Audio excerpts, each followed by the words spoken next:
वाला है या पेमेंट वाला है, तुम उसका फोन नहीं उठाओगे, बहाने बनाओगे, हम बीमार हैं, इतने दिन से बीमार है, अस्पताल में बीमार है, और वह तुम्हारे दरवाजे पर खड़ा है। बेटे ने दरवाजा खोला, वो उसने कह दिया पापा ऊपर है। आपके प्रति उसकी क्या मानसिकता रहेगी?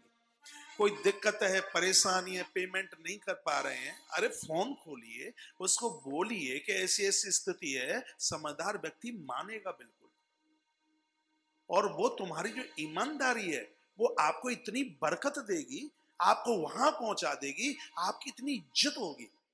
क्या हम लोगों से कारोबारी नहीं जुड़े हैं? क्या हम लोगों से बिजनेस व्यापारी लोग नहीं जुड़े हैं? जुड़े हैं। कभी वो मेरे पास बैठते हैं या मैं उनके पास बैठता हूं, तो मेरी उनकी चर्चा होती है। चीका में सोम प्रकाश जिंदल जी, एक बार उनका टेलीफोन आया, कहा महाराज जी एक मैं व्यापार करना चाह रहा था और मुझे लोगों ने सलाह दी यह व्यापार कर लो, तो मैंने कहा कि मेरे गुरुजी ने यह कहा है जो तौल करके कम दिया जाए ऐसा व्यापार मत करना, जिस वस्तु में मिलावट किया जाए ऐसा व्यापार मत करना।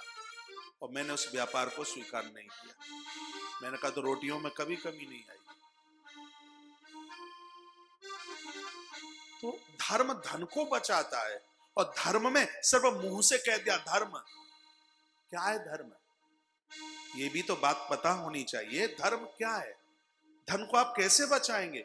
धर्म के द्वारा। धर्म क्या है? धर्म में सबसे पहले सत्य, व्यापार में झूठ बोलने से परहेज कीजिए, चलेगा, पक्का चलेगा।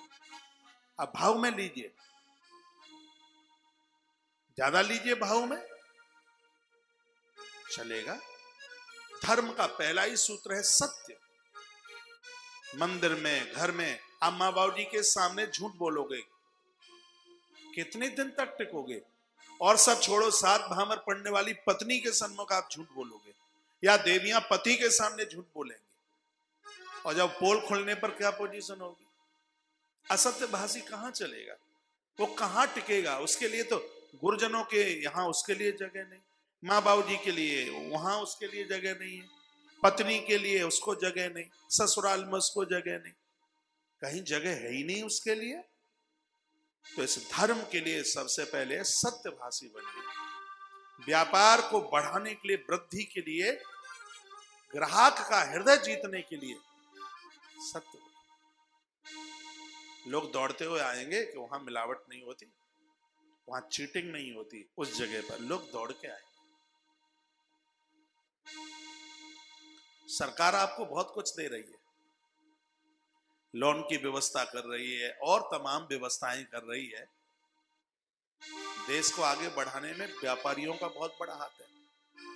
इसलिए मैं बहुत बार कहता हूं किसान को खूब सम्मान करो, उसको छूट करो, जो भी कर सकते हो वो करो, लेकिन देश के व्यापार को भी बढ़ाना। ये देश की एक रीढ़ की हड्डी है। व्यापारी टूट जाएगा, ग्रोथ रुक जाएगी, कुछ नहीं होगा।